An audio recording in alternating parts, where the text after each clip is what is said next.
He declared a retired war dog the rightful owner of the land because his paw print was on the deed. That was the moment everything unraveled. A courtroom packed with developers, lawyers, and cameras, silenced by the one fact they never saw coming. The land didn't belong to them. It belonged to him.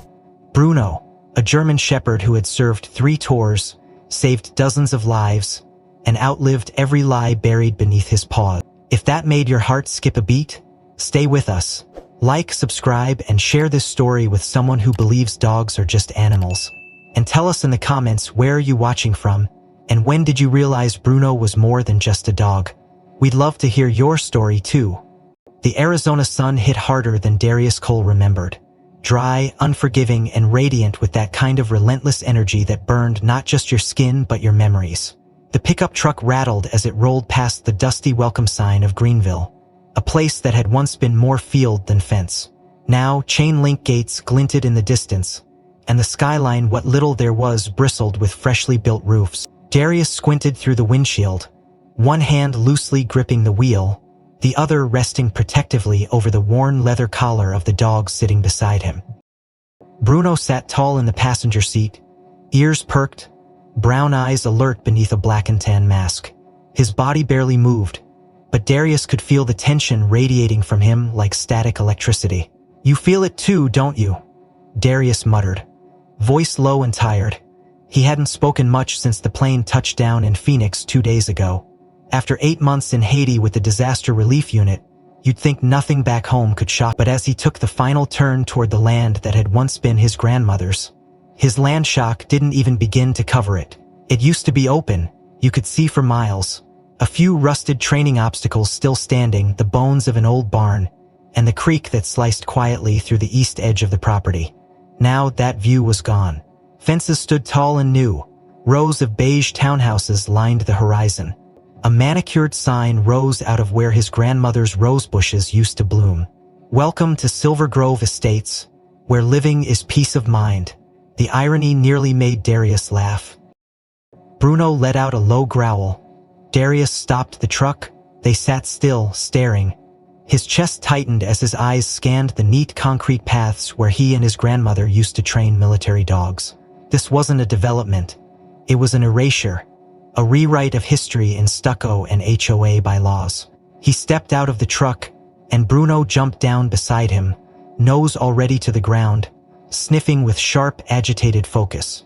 A woman in a pastel blazer and heels appeared on the sidewalk, clipboard in hand. She looked manufactured, like she came with the buildings. "Hello, sir, are you lost? Sales appointments are on Thursdays and Saturdays, by the way. But you can still pick up a brochure if you like," she chirped. Darius didn't answer immediately. He stared past her to the rows of homes, noticing the precise landscaping, the identical mailboxes, the fake charm of it all. Then he reached into his jacket and pulled out an old folded deed. "No, I'm here for something else. This land belongs to me," he said, voice even but edged with steel. Her smile faltered slightly, then returned, tighter. "Oh, you must be mistaken. Silver Grove was cleared through every legal channel. Let me stop you right there." He unfolded the deed, pointing to the legal description of the parcel. "This property was passed to me by my grandmother, Viola May Cole. She died 3 years ago. I've been overseas, but I never sold it, never gave it up." Bruno began pacing beside him, head lowered, tail stiff. The woman looked down nervously at the dog. Is he safe?" she asked, voice dropping. "Only if you are," Darius replied, his gaze never leaving the sign. "Where's your head office?" A flicker of discomfort passed over her face. "Second block, the one with the glass windows. Miss Barrington is the HOA president. She's in today." Darius nodded. "Come on, Bruno." They walked past pristine homes, each indistinguishable from the last. The sidewalks were too clean. The silence felt choreographed. Residents peeked through blinds. He saw joggers pause, wary of the man in the dust-covered boots and the war-weathered dog at his side. Bruno stopped abruptly at the corner of a lot, sniffed the grass, and began pawing the earth furiously. Darius called him back, but not before noticing a metal plaque nearly buried under mulch. Plot 17 Phase 1. That used to be the site of the kennel, He could still see, in his mind, the shadows of German shepherds leaping through tires, barking at commands his grandmother barked with fierce precision. By the time they reached the admin building, Darius's pulse had quickened. He wasn't one to react. He'd spent 15 years training K9s, comic riots, leading men. But this felt personal. Worse, it felt intentional. He pressed the buzzer and waited.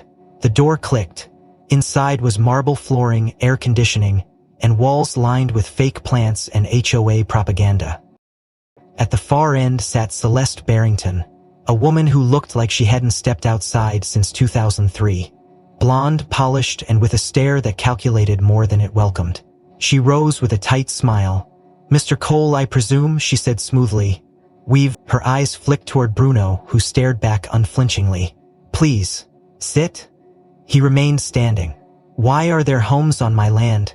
Her voice sweetened, but Darius had seen the kind before officers who thought a smile could smother the truth. "Your grandmother signed an agreement back in 1998 allowing for phased development in case of abandonment. When we sent notices to the registered address and received no response, we followed protocol." He said, "This is based on a racist. The old kennel, it burned down." She gave a small, practiced frown.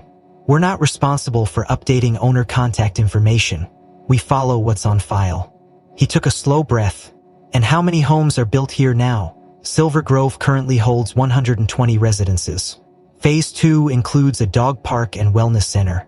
The mention of a dog park made something burn behind his eyes. This land was for working dogs, not poodles on yoga mats. Celeste's smile never wavered. "Well, everything evolves." Outside, Bruno let out another low growl. His ears twitched. He could feel what Darius was just starting to understand. This wasn't a misunderstanding, it was a theft hidden in plain sight. The night fell heavy over the rented motel off Highway 91, where Darius and Bruno holed up after their confrontation at the Silver Grove HOA office. The place smelled faintly of bleach and regret, with flickering lights and peeling wallpaper that reminded him too much of barracks he'd once slept in during worse times. Bruno sat curled near the door, eyes sharp, tail occasionally thudding against the floor like a ticking metronome. Darius didn't sleep. Not really. He sat hunched over the edge of the bed with a duffel bag open, pulling out pieces of the past like it might save the future. There, nestled between an old service patch and a weather-worn training whistle, was Bruno's original tactical collar, thick, scuffed, stitched with his unit designation. Something about it made Darius pause. He ran his fingers over the inner band, where a microchip had once been embedded for battlefield tracking. Curious, he grabbed his scanner from the duffel. The device powered up with a soft chirp. He waved it over the collar once, twice. On the third pass it beeped. A green light flickered. Active. Darius narrowed his eyes. Plugging the chip into his laptop took a bit of soldering, a trick he'd learned from a tech guy during joint training in Qatar. But when the data finally loaded, he leaned forward. Breath caught. GPS logs, dozens of them, dated within the past 6 months. A circular pattern that outlined the entire property, every street, every cul-de-sac, even the private walking trails Celeste bragged about. Bruno's tracker, long presumed deactivated, had been quietly recording routes while Darius was out of the country. The routes weren't random. They aligned perfectly with the phased development plan posted on the HOA's website, an expansion that hadn't even existed on city permits until 2 months ago, which meant someone had been moving around his land repeatedly with Bruno's collar. The question was who and why? The next morning, Darius returned to Silver Grove not to confront but to observe. He parked on a side street, sunglasses on, hood up. Bruno stayed low in the truck, ears alert. They watched a maintenance man sweep the entrance gate, a woman jog by in matching sportswear, a golf cart driven by a teenager with a HOA badge attached to her lanyard. Nothing felt accidental here. Too clean, too curated. Darius opened his laptops, screenshotted the GPS overlays, and cross-referenced timestamps with county development records. As he'd suspected, the timeline didn't match. The HOA had begun construction weeks before filing permits. He clicked through archived footage he'd pulled from Bruno's patrol log. One frame froze him cold. A silver SUV, license plate barely visible, parked near what used to be the northeast. Exiting the driver's side was Celeste Barrington. She wasn't wearing her pastel blazer. No pearls, just boots, gloves, and a hard hat. Not supervising staking, planning. He printed the frame, circled the timestamp. This was leverage, evidence of trespassing, of fraudulent land use. He had enough now to force their hand or at least shake their confidence. He tucked the folder under his arm and drove straight to the HOA headquarters. Celeste was seated behind his glossy desk when he entered, unannounced. Her assistant rose in protest, but one glance from Darius silenced him. Celeste didn't flinch. "Mr. Cole," she said smoothly, like she'd rehearsed it. "Back so soon? You know damn well why," he replied, laying the folder on her desk with a flat slap. "Recognize this?" She flipped through the contents, unbothered. When she got to the GPS logs, her lips curled slightly. Old data, interesting but ultimately irrelevant. Irrelevant? Darius leaned forward. "You started development before filing a single permit. You were already digging when my dog's collar was still pinging coordinates. On land that belongs to me." She slid a paper across the desk. "Correction. Land that now belongs to Silver Grove Estates. You've seen the development charter, haven't you?" He scanned the document, and something in his stomach dropped. There it was, the line he hadn't expected. Transfer of right and authority assigned to Bruno Cole, heir of record as designated. He stared at it, trying to process the absurdity. "Bruno," she said sweetly. "We tried reaching the registered owner of record multiple times.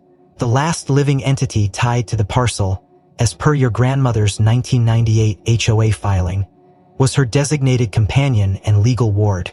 A canine, yes, but no one ever updated the file.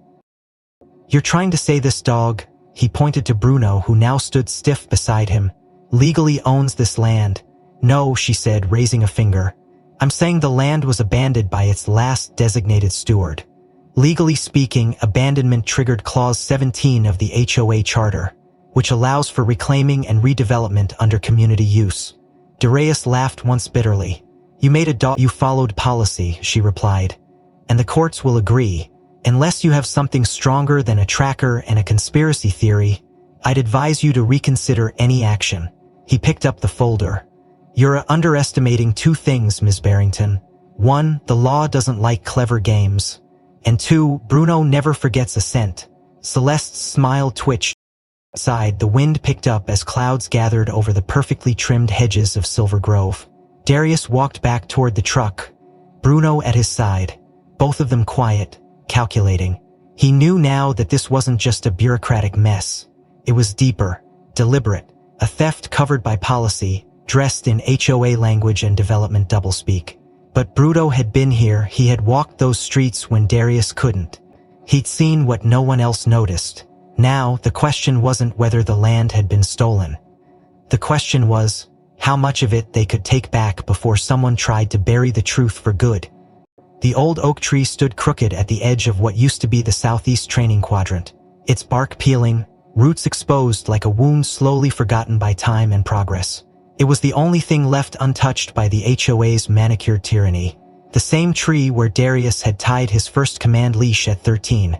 The same one his grandmother used to call the Sentinel, a nickname passed down from her own father who planted it with his bare hands. Now it stood hunched and haunted, casting a crooked shadow over a plastic bench with the words, "Pet Rest Area sponsored by Silver Grove HOA."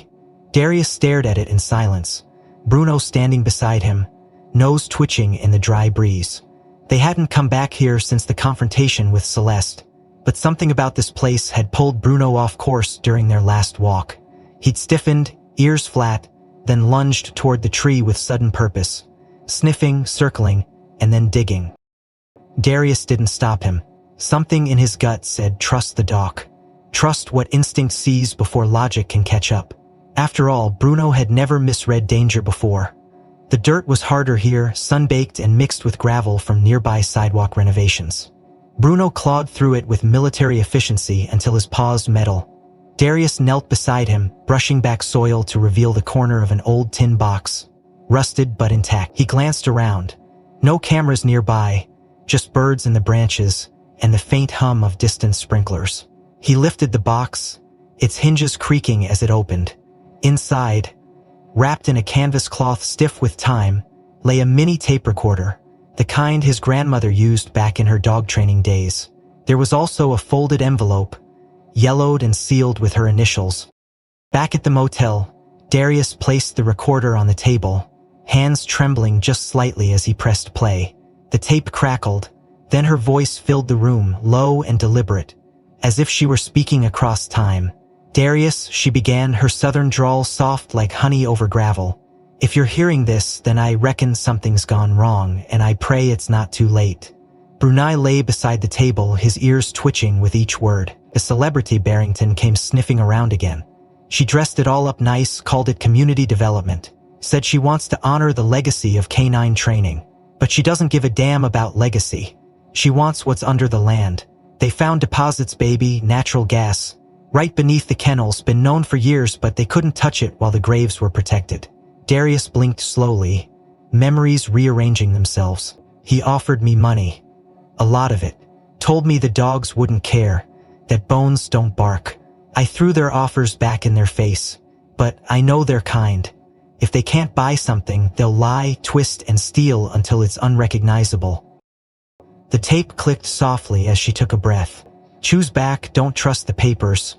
Don't trust the courts. Trust the land, trust the truth we buried and the dog at your side.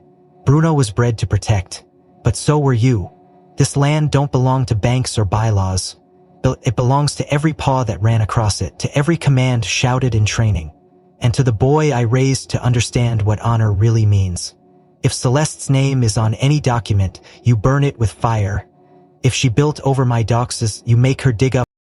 Darius paused the recording, his throat tightening.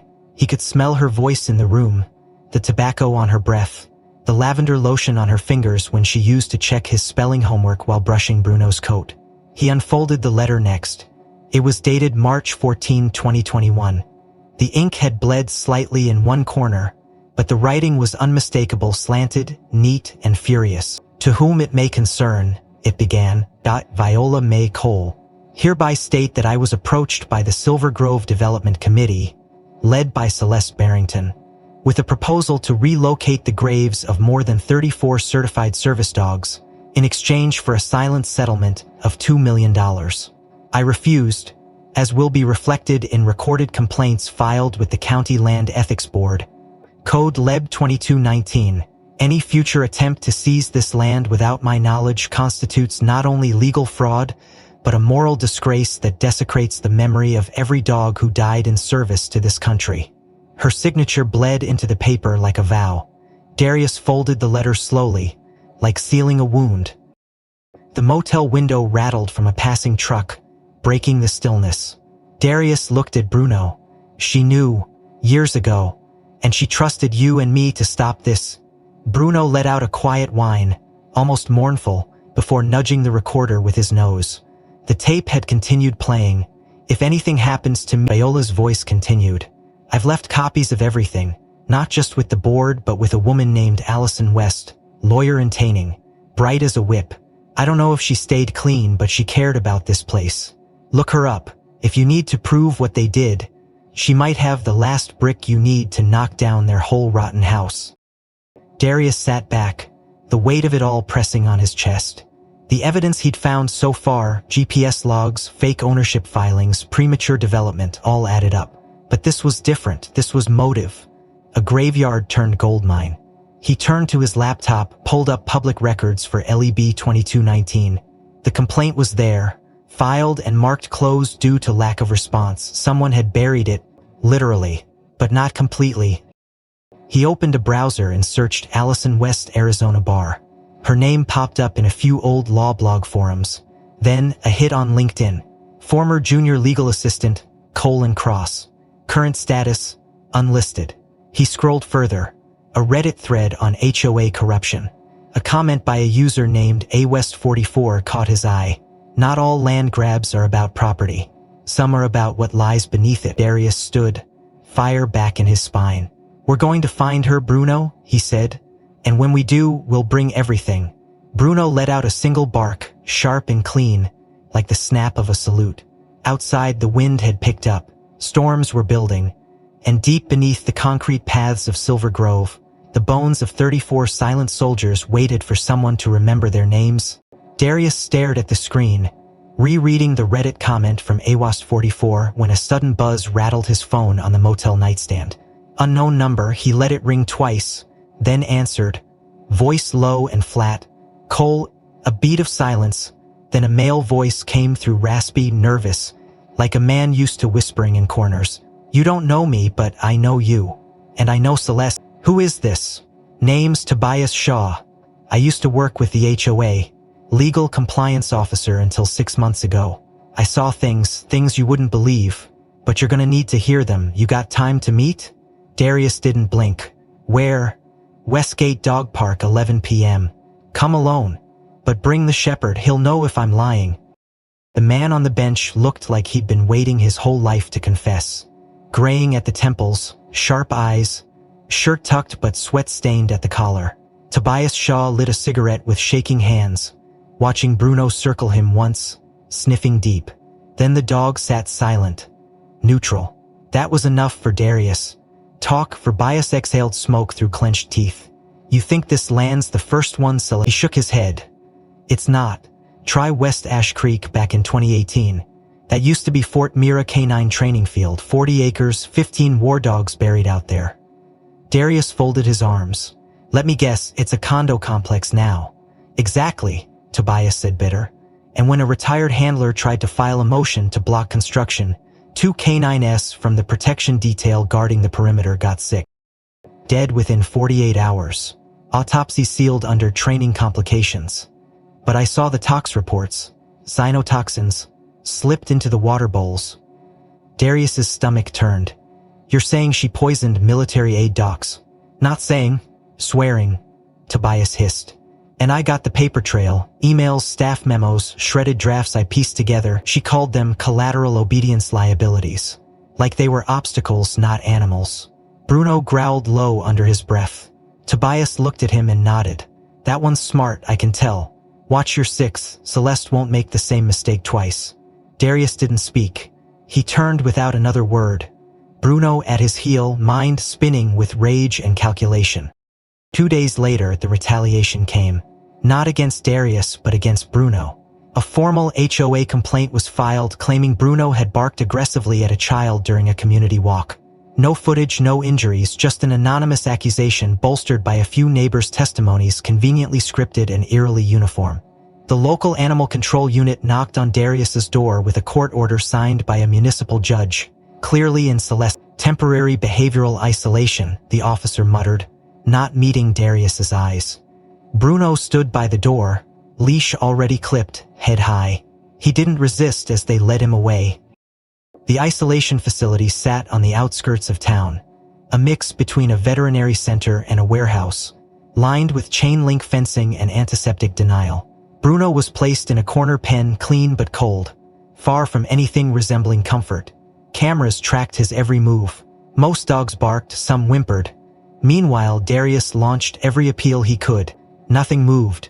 The system was slow, intentionally thick with red tape. He knew what they were doing. They wanted him off balance, and they wanted Bruno out of the picture.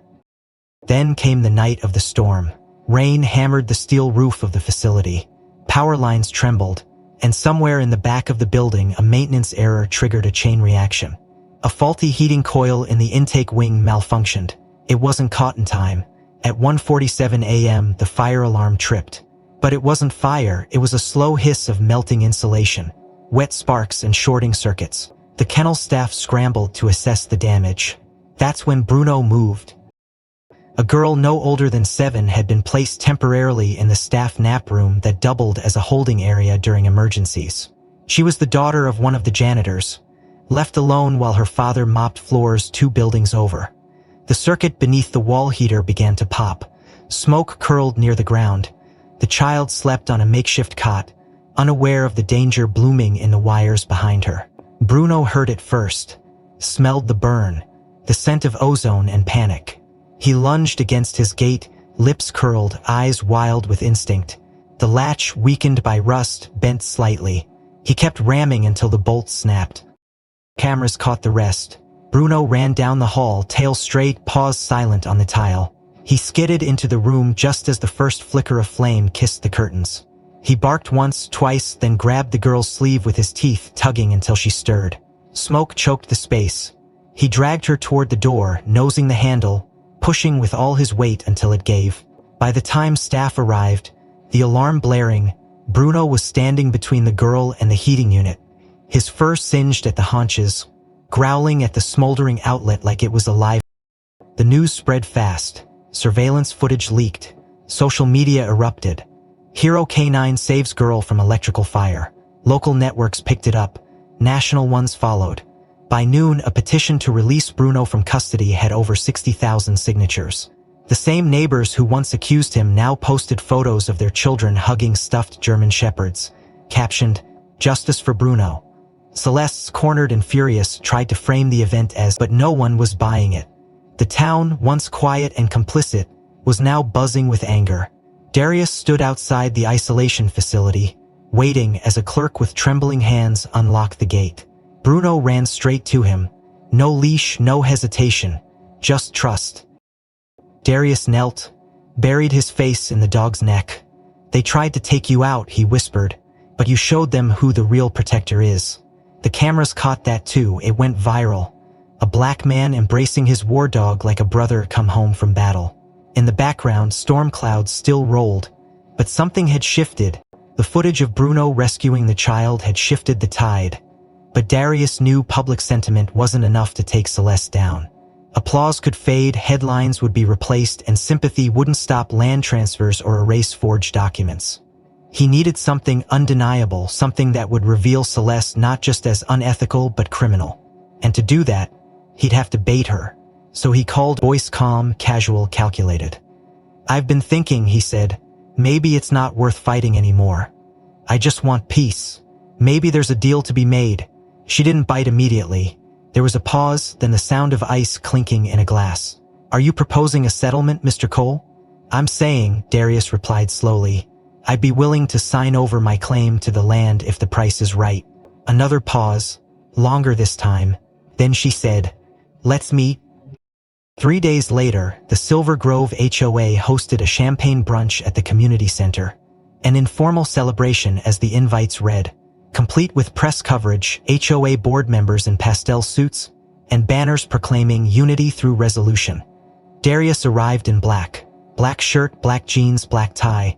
The only pop of color was Bruno's service vest, navy blue, stitched with 3 silver bars and the phrase "Stand to Protect" etched across the back. They entered together, eyes cutting through the crowd like searchlights. Celeste waited at the front, smile sharp and polished, flanked by lawyers and photographers. She reached out a hand, her watch gleaming under the spotlights. "Mr. Cole," she cooed, "thank you for choosing peace." "I wouldn't call it peace." They posed together for photos, champagne glasses raised, pens positioned over thick stacks of settlement paperwork. Reporters asked soft questions. Celeste gave sweet answers. Bruno stood motionless, scanning the room, his ears twitching every time a camera clicked. He didn't like it here. Too many eyes, too much perfume layered over something rotting. Just before the ceremonial signing began, a waiter dropped a tray behind the stage, and the crash made everyone flinch. Everyone except Bruno. He lunged, not wild or erratic, but with sniper precision. One leap, one paw to Celeste's wrist, and his claws sliced straight through the cuff of her cream blazer. The fabric tore like paper. Her gold wristwatch flew off and hit the floor with a metallic clatter. Security rushed forward. Celeste gasped, staggered back, hand trembling. "Control your animal," one of the board members shouted. "He's trained," Darius said calmly. "If he moved, there was a reason." He bent, picked up the watch, turned it over. It was heavier than it should have been. Slight bulge on the underside. He pressed a button, tiny red light blinked. "Who is this?" he asked. No one answered. Darius tapped the face. A recording began to play. The room went still. First came laughter, low, female. Then Celeste's unmistakable voice, slightly muffled but smug. "He's desperate, you can see it in his eyes. If he wants to hand over the land, let him. We'll write the narrative." A pause. Another voice, a male one, her legal advisor perhaps. "What about the dog? You really think he'll stay quiet?" Then Celeste again. Colder this time. "Bruno, please. He's just a dog. If he becomes inconvenient, I'll make him disappear." Like the others. Murmurs spread like fire. Chairs shifted, phones lifted. Someone started recording. Celeste reached for the watch, but Darius pulled it back. You want to finish the audio, he asked, or should we play the whole thing at the press conference? She tried to compose herself. That was private. Taken out of context. This is illegal. That's rich, Darius snapped. You forged ownership documents in a dog's name. You destroyed military graves. And now we've got you on tape threatening a federal canine asset. You want to talk about illegal? The board looked stunned. Some were already backing away, murmuring to each other. Reporters clicked furiously. Celeste turned pale. This is entrapment. You brought him here to attack me. Bruno didn't attack, Darius replied. He exposed. That's what protectors do. He handed the watch to a nearby reporter. You'll want to archive this before it disappears. In the chaos that followed, Darius walked Bruno out of the community center, down the sidewalk past the sign that still read Silver Grove Estates. The sun had dipped low, casting long shadows that swallowed the path behind them. Darius didn't speak. Neither did Bruno. But as they reached the edge of the property, a small group of residents stood waiting. One of them an elderly man with a Vietnam veteran's cap. The dog saved my granddaughter, he said softly. If they're coming after him, they're coming after all of us. Darius nodded once. Then maybe it's time we stop playing defense. Behind him, Celeste's carefully choreographed celebration lay in shambles. But the real play hadn't even started yet. The morning after the watch recording shattered Celeste's narrative. Darius woke to silence thicker than any he'd felt since the war. Bruno hadn't moved from his bed near the foot of the motel cot, where he usually curled alert and ready. But now he lay stretched unnaturally still, chest rising in shallow, uneven lifts. Something was wrong. Darius dropped to his knees, hands sweeping under Bruno's jaw, over his ribcage, searching for a wound. Nothing. But the dog's eyes were unfocused, pupils too wide. His breath labored. Darius called his name once, twice. Bruno didn't respond. Panic clawed its way into his throat. He scooped Bruno into his arms without thinking, carrying the limp body to the truck with trembling urgency. The local vet clinic took him in immediately, no questions asked by now. Everyone in town knew who Bruno was. They ran blood work, started IVs, flushed his system with saline and charcoal. Hours later, the answer came back in a whisper from a young vet tech. Toxic exposure. Was he outside? She asked. Darius shook his head. He was in my room all night. Her eyes darkened. Then it had to be ingested before that? How long? Darius asked. If it was deliberate, 12 to 24 hours, depending on the substance. But the levels we're seeing, it had to be concentrated.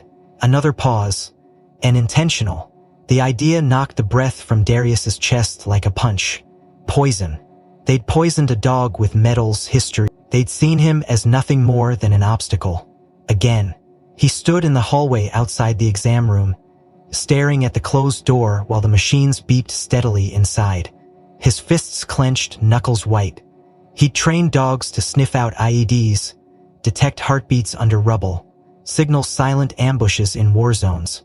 But he'd never prepared for this. Not here, not home. Bruno lay comatose for 2 nights. The vet said there was movement in his limbs during sleep, but no wakefulness, no recognition. Darius refused to leave. He sat on the linoleum floor beside the kennel, sleepless, jaw clenched, eyes dry but burning. On the 3rd night, something shifted. It was subtle, a tapping sound, faint against the plastic kennel floor. Darius looked up. Bruno's paw twitched, then tapped again. Then again. It wasn't random. It was rhythm. Darius blinked, heart catching. 1 short, 2 long, 1 short. A pause, then 3 short. 1 long, 1 short. His breath stopped. It was Morse code, the same sequence they'd used on patrol in Syria when radio silence was mandatory. The phrase he'd taught Bruno in case everything else failed. You son of a bitch, he whispered. You stubborn, brilliant bastard. He leaned closer, watching Bruno's paw tap again, this time weaker but deliberate. The dog was telling him he hadn't given up. He was fighting the only way he could. And suddenly, Darius felt the weight in his chest shift, not lifting, not yet, but realigning. Rebuilding. He stepped outside, the desert wind biting cold through his jacket, and pulled out his phone. He scrolled through the voice memos, fingers shaking, until he found the one he needed. The last message from Viola May. Her voice cracked through the static, older than he remembered, but full of the same fire. "You're not fighting alone." You carry the words sit in the air around him like armor. Inside, Bruno tapped once more. Then his paw fell still, but the message had been delivered. Darius sat back down beside him, his hand reaching through the gate to rest on Bruno's shoulder. "We're not done," he murmured. "You and me, not yet." He turned back to his notebook, to the maps and documents he'd scattered on the vet clinic floor like war plans. The fight had always been about the land, the law, the lies, but now it was personal. Now it was blood, and someone was going to answer for it. The morning after Bruno tapped out his message, Darius returned to the motel with a fire under his skin and a question burning in his throat. What had Viola May hidden that was still out there waiting to be found? She had trusted him, left clues, trails, whispers, and there was one more name she had mentioned: Rex, the oldest dog buried beneath the Sentinel Oak, the first canine Viola ever trained on that land, and the only one she said had something buried with him. Darius packed up maps, drone schematics, old kennel floor plans, then drove back to the tree with a shovel and a purpose. The sun was brutal, but Darius worked like a machine, stripping away earth layer by layer, with Bruno sitting quietly under the shade, weak but awake, watching with hollow-eyed devotion. After an hour of digging, the spade struck metal, not a coffin smaller. A capsule, weather-sealed, marked with army tags, the name Rex engraved in deep lettering on a rusted steel ring. Inside, wrapped in Kevlar cloth and plastic, was a waterproof drive the size of a thumb. Darius closed his eyes. "You knew, didn't you, old boy?" he murmured. "You knew she'd come back for the land?" He took it to Tobias Shaw that night, knowing the former HOA compliance officer had better decryption tools than his own dusty laptop. They worked out of Tobias's cluttered garage, surrounded by stacks of old hard drives and towers buzzing with fan noise. When the file finally opened, it launched a single video, grainy but clear. A date stamp from 3 years ago, before the first shovel ever hit Silver Grove soil. A man in a hazmat suit knelt beside a dirt trench, holding a probe. Behind him, a sign read, "Environmental Site Survey Zone 8. The camera panned to the readout screen, levels flashing red. Benzene, mercury, chlorinated solvents. Numbers far above residential safety thresholds. The voice behind the camera, female, calm and clipped, read off a report code. Assessment complete, contamination confirmed. Then, as the video ended, a second file automatically began playing. This one, a boardroom meeting. Celeste sat at the head of a long glass table. To her left, a man in a gray suit with a pin bearing the logo of Excelsior Energy Group. "You understand," he was saying, "if this data is entered into public record, this land becomes radioactive figuratively and legally. It'll take a decade just to get permits again." Celeste leaned forward, hands folded. "What do you need from me?" "Silence," the man said simply. "And consent to a phased plan. We let the HOA develop, install limited plumbing to avoid deep drilling. Wait 5 years. Then you condemn it due to underground risk. Declare it uninhabitable. We buy it for pennies. Convert it to energy infrastructure." "And the public?" she asked. "Will believe what you tell them," he replied. "If they don't, our friends on the zoning board will make sure they're too buried in paperwork to fight it." 10 million, Celeste said. "Half now, half when phase 2 clears zoning." The man didn't hesitate. "Done." The screen faded to black. Darius and Tobias stared at each other, the weight of what they'd seen coiling in the silence, like a live wire. "She built a neighborhood on poisoned ground," Tobias whispered. "She didn't just bury dogs. She buried truth." Darius nodded slowly, jaw tight. "And she sold it to families, veterans, kids." Darius didn't sleep that night. He sat with Bruno on the floor of the motel, the drive clutched in his hand, thinking of all the kids riding bikes on those pristine streets, of mothers gardening beside poisoned dirt, of the fire in Viola's voice when she said, "Bones don't bark, now they would." He began assembling the pieces. He mapped it all on a wall-sized whiteboard at Tobias's place, drawing lines, dates, names, payoffs. The $10 million 0 cents was traceable. funneled through 2 nonprofits and 1 Cayman-based shell that Darius recognized from his time auditing foreign accounts for disaster zones. By morning, he had a timeline. By noon, he had an encrypted packet ready to be delivered to an investigative journalist who owed him a favor. But he wasn't done yet. He wanted Celeste to see it all crash, not from behind bars, but from the podium where she felt most untouchable. And for that, he'd need 1 more stage, 1 more trap, and the right audience watching when it all exploded. The walls of the Silver Grove Community Center had never seen so many people. Folding chairs filled the room edge to edge, occupied by homeowners still in joggers, gardening gloves, paint-stained jeans, people caught between morning chores and something they could no longer ignore. The whisper of Darius Cole's invitation had rippled through the neighborhood like wind through dry grass. No HOA banners, no catered brunch, just a man, his dog, and a truth too big to contain any longer. At the front stood a projector screen. Behind Darius, a corkboard covered in pinned documents, red string tracing names and dates. Bruno sat quietly at his side, lean and still, eyes trained on the crowd. The room buzzed with uncertainty. Then Darius stepped forward and raised his voice, not angry, not triumphant, just steady. "You know, a lot of you think I came here to take something back," he began. "Land, homes, control. But that's not why I'm here. I didn't come to tear down what you've built. I came to expose what was built on lies." He let the words settle. "I'm not asking you to give up your homes. I'm asking you to help protect them from the people who sold them to you knowing they were poisoned, knowing they were part of a much bigger scheme." He clicked the projector. Images flashed on the screen. The hazmat video, the payment trail to Excelsior Energy, the clipped audio from Celeste's watch. People gasped. A woman covered her mouth. A man in the back swore under his breath. Darius continued. Sellers Barrington knew about the contamination. "She accepted $10 million, 0 cents to bury it and bury you with it. This entire neighborhood is scheduled for condemnation within 5 years. You won't just lose your homes, you'll be blamed for building on toxic soil. And when that happens, she walks away clean, richer, protected, with lawyers ready to say it was your fault."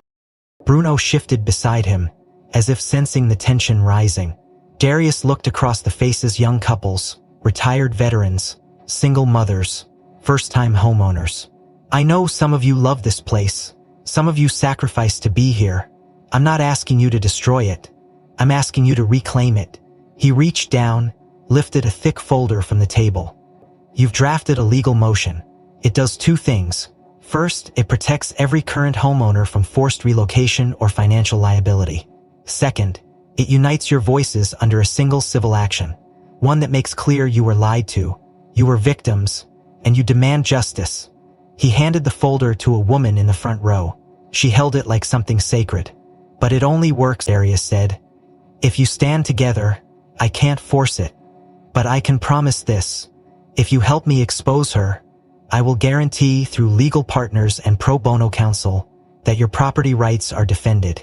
Your homes stay yours. Your children stay safe." Silence followed, thick and uncertain. Then a hand rose in the second row. A man with sunburned skin and paint under his fingernails stood slowly. "They rushed our sale," he said, voice rough. "We closed in under 2 weeks, never saw a soil report. They said everything was clean." A woman beside him stood next. "Our dog went missing the week after we moved in. Security said it was probably coyotes, but he was chipped. We never got a ping." Another voice from the left side of the room. "My mom's on oxygen. She's been getting nosebleeds since October. We thought it was the air conditioning. Now I wonder." One by one they stood. Stories unfolded like old paper. Quiet, bitter, real. A veteran with PTSD who bought the house because it was quiet and structured. A schoolteacher who took a second mortgage because the HOA promised long-term stability. A teenager who used to walk dogs for neighbors until 3 of them vanished in the same month. Darius listened, taking it all in. Tobias, standing at the back with a clipboard, handed out witness affidavits. People signed, some with shaking hands, some with fire in their eyes. By the time the last line was filled, 53 signatures had been gathered. More than enough. Darius stepped forward again. "You're not just homeowners," he said. "You're witnesses. You're the foundation of the only kind of neighborhood that matters, one that tells the truth. Bruno stood too, walking toward the center of the room. He stopped in front of a boy in a wheelchair and gently rested his head on the kid's knee. The room hushed. The boy smiled. Someone whispered, "That dog's not just a dog." The tailor looked at Bruno, then back at the people. "He's not, and neither are any of you." Outside, the wind picked up again. The sky over Silver Grove darkened, not with storm but with momentum. Something was changing. For the first time in a long time, the people inside that room didn't feel small. The courtroom was packed beyond fire code. Cameras embedded like insects in every corner, feeding live footage to news outlets across the country. For weeks, the Silver Grove case had gone from local scandal to national obsession. Not just because of the corruption, not just because of the environmental crimes, but because of Bruno. Everyone wanted to see the trial, where a war dog and a black veteran would challenge the real estate queenpin of the Southwest and her $10 million, zero-cents empire of polished lies. Darius sat at the plaintiff's table, wearing a dark suit that didn't quite hide the exhaustion in his eyes. Bruno lay at his feet, alert but calm, dressed in his service vest adorned with campaign medals, his gaze steady on the gallery like he understood exactly where he was and why he was there. Celeste Barrington sat at the defense table, draped in beige silk and flanked by two attorneys from Blackstone and Ward, her face carefully blank but her fingers twitching beneath the desk. The presiding judge, Han-Marie Rourke, known across Arizona for her ruthless precision and zero tolerance for manipulation, called the room to order with a single strike of her gavel. "Plaintiff," she said, "you may proceed." Darius stood slowly. "Your Honor," he began, his voice clear, steady, and louder than necessary in the heavy silence. "This case is not just about land. It's not just about fraud. It's about something deeper. This land was entrusted to my grandmother, Viola May Cole, who served this country by training generations of canine warriors. She left it to me not because of bloodlines or inheritance laws, but because of trust. And she knew I wouldn't be alone. She knew Bruno would be with me, and now you'll see why that mattered." He walked to the projector, clicked a remote, and the video played. The environmental footage, the boardroom deal, the redacted permits. The crowd didn't breathe. The defense team didn't blink. Then he played the clip from the watch. Celeste's voice, sharp and cold. "Bruno, please, he's just a dog. If he becomes inconvenient, I'll make him disappear." Like the others, Celeste shifted in her seat, hands gripping the edge of the table. Her lawyer stood quickly. "Your Honor, the defense moves to exclude." "Denied," Judge Rourke snapped. "This has direct bearing on intent and character." Darius turned back to the room. Bruno served 3 tours overseas. He located survivors in collapsed buildings. He de-escalated violent threats. And when we came home, he continued to serve until someone decided he was an inconvenience. He paused, then produced the amended property title signed by Viola May in 2019, filed as a private trust with dual stewardship under Arizona's Canine Veterans Recognition Statute. This document, undisclosed until recently, identifies Bruno Cole as co-steward of the Cole Property Trust. Legally, by the statute's own language, any retired military dog designated in a trust has right to custodial land ownership, with a human guardian empowered to act on their behalf. Murmurs broke out. Celeste laughed, sharp and disbelieving. "You're joking. This is a circus. It's a dog. You're giving property rights to a German shepherd?" Darius didn't flinch. "That's correct, ma'am." Judge Rourke raised a brow. "Miss Barrington, do you have a response or just a tantrum?" Celeste shot up from her chair. "You're animals. I built this place from dead soil and barking ghosts. They don't matter. They don't understand what's theirs. I gave this town structure, order, purpose, and all anyone cares about is that mangy mutt and some sentimental war story." Her voice rose, unhinged. "You all think he's some hero? He's a tool, a breathing mascot. I turned this dump into a community, and you people are ready to burn it all because of a dog that should have died years ago?" Gasps rippled through the room. The judge banged her gavel. "Order. One more outburst, Ms. Barrington, and I'll have you removed." But the damage was done. Celeste's face was flushed, her carefully curated persona splintered in full view of the nation. Judge turned to the jury box. "Ladies and gentlemen, you have heard the recordings. reviewed the documents, and witnessed the conduct of both parties. In addition to fraud, the matter of property stewardship and rightful ownership now includes precedent under Canine Military Protection and Arizona Statute 38450. Does the jury find for the plaintiff? The jury foreman stood, voice clear and deliberate. We do, Your Honor. We find that Mr. Darius Cole is the legal guardian of Bruno Cole, and that both parties are rightful co-stewards of the property in question, with all development contracts under Celesta Barrington deemed invalid due to concealed contamination and fraudulent conveyance. Applause erupted. Reporters stood. Judge Rourke struck the gavel again. Furthermore, she continued, this court recognizes Bruno Cole, retired U.S. military canine, as a protected entity under the Extended Guardianship Clause, granting Darius Cole full authority over all decisions regarding the use, protection, and stewardship of the Cole Property Trust. Darius sat slowly, one hand on Bruno's shoulder. The dog pressed his head gently into his thigh, eyes closing for just a moment. Not because he was tired, but because he knew the fight wasn't over. The sky over Silver Grove was cloudless that morning, a wide stretch of blue so still it felt reverent, like the land itself was holding its breath. Flags lined the sidewalks, not the slick HOA banners of old, but cotton flags handmade, uneven, beautiful, each bearing the name of a fallen canine, stitched by volunteers, school kids, old veterans, and young families alike. The community had gathered in the open field near the old oak, the tree that had once been nearly bulldozed but now stood like a sentinel in the middle of a transformed sanctuary. Rows of folding chairs faced a newly raised granite monument, simple but commanding, set into the earth where the original kennel had stood. A small brass plaque at its base read, Viola's Sanctuary in honor of every companion who never left the line. Darius stood off to the side in a clean dress shirt and slacks. No tie, no medals, just Bruno at his side and a look that mixed humility with a kind of earned gravity. Next to the podium, a U.S. Army colonel cleared his throat and adjusted the microphone. Today, he said, we recognize not just the courage of those who served in silence, but the ones who reminded us what service really means. He gestured to Bruno, who stood motionless but alert, as if he too knew this was more than ceremony. For that it is our honor to protect children at home, and held the line when humans failed. For that it is our honor to present him with the Distinguished Canine Medal of Valor. He stepped forward, lifted a thick navy blue ribbon lined with silver trim, and slipped it over Bruno's head.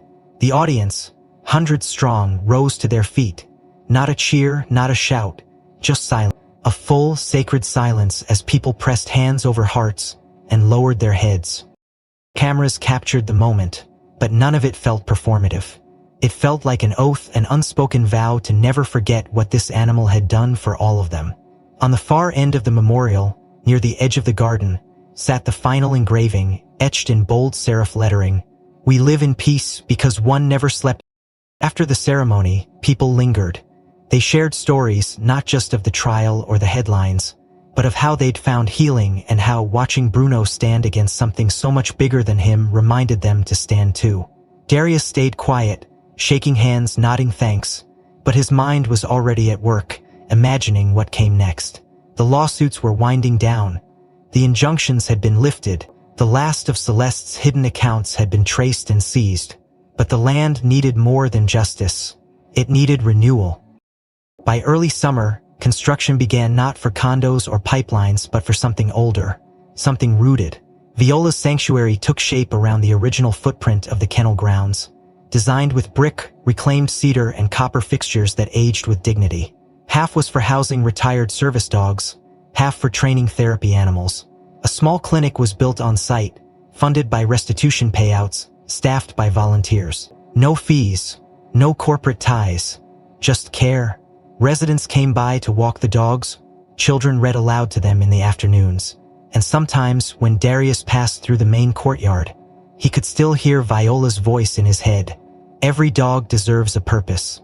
Every soldier a place to rest. That fall, the leaves came early, curling amber and gold around the edge of the sanctuary's porch. Darius sat on the old wooden steps with a bottle of root beer in one hand, the other resting on Bruno's back. The dog had aged. His eyes were grayer now, his walk slower, but the strength never left his shoulders. He was a little harder to rouse these days, but still quick to alert when children screamed or trucks rolled too fast near the gates. They sat there, side by side, watching the sun dip behind the oak tree.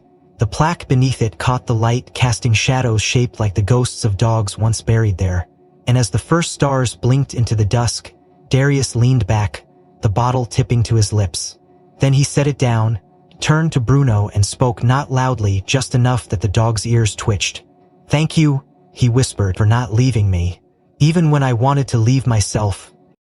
Bruno shifted, slow and deliberate, and placed his head on Darius's knee. He didn't bark. He didn't move again. His eyes drifted closed, content, at peace, the weight of a long mission finally settling into rest. And as the desert wind slid soft across the field, brushing over grass and stone, porch and paw, it carried no more orders.